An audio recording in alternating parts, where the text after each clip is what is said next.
Good afternoon, everybody. Sorry to be a little late. It's great to be back in this room and working for Ned. This is, as you all know, a very important week. We have 3 sets of diplomatic talks ongoing.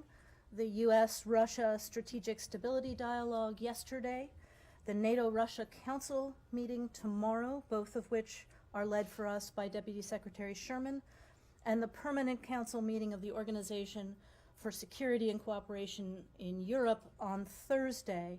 All of this in an effort to resolve through diplomacy the crisis that Russia has created for Ukraine, for European security, and for global stability. So before I go into some of the diplomatic substance, let's remember how we got here. It is Russia that created this crisis out of whole cloth. It is Russia that has amassed 100,000 troops on Ukraine's borders. It is Russia that has prepared internal sabotage, destabilization, and false flag options for Ukraine.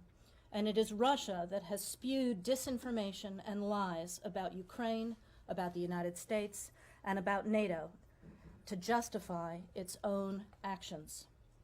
At a time when COVID is running rampant again across Russia, as it is in other places, and where only half the population is vaccinated, the Kremlin has to justify to the Russian people why it is stoking a potentially very bloody and costly conflict for Russia, rather than focusing on its own citizens' health and on Russia's own significant challenges in building back better. No one needs a conflict now, least of all Russia. As the Secretary did last week, let me set the record straight on a couple of other points as well. First, Ukraine is not the aggressor in this situation. It is Russia that invaded Ukraine in 2014, that forcibly occupied Crimea, and that continues to wage war on Ukrainian territory. Ukraine has made clear that it has no intention of threatening Russia in any way. It only wants a peaceful, democratic, European future for its people. And the United States remains unwavering in our support for Ukraine's independence, sovereignty, and territorial integrity. Second, NATO poses no threat to Russia either, unless, of course, Russia chose to pose a threat to NATO. NATO is a defensive alliance whose sole purpose is to protect its members.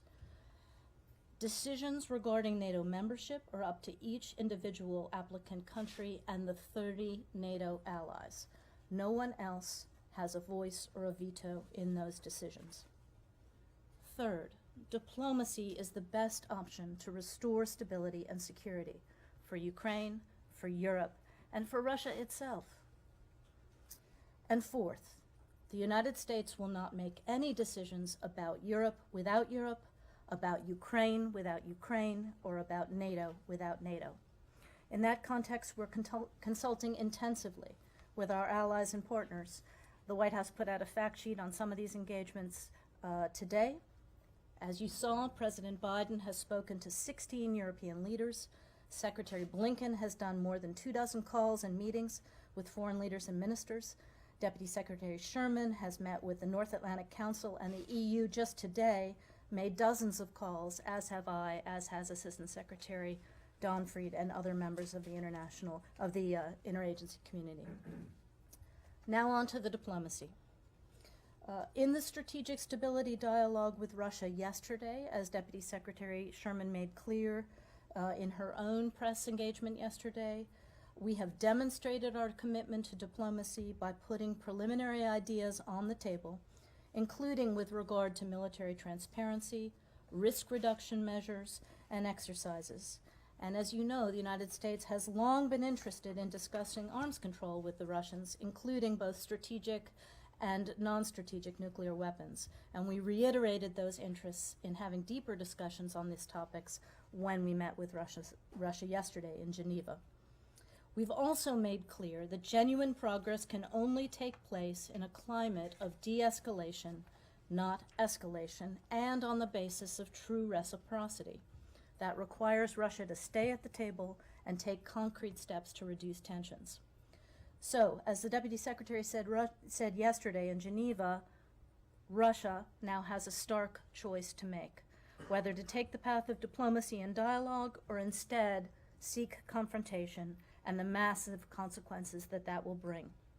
If the Russian government further invades Ukraine, further destabilizes Ukraine, we are ready and aligned with our allies and our partners to impose severe costs. We will respond with massive economic measures, including those that have not been used before, and will inflict very significant cost on Russia's economy and its financial system.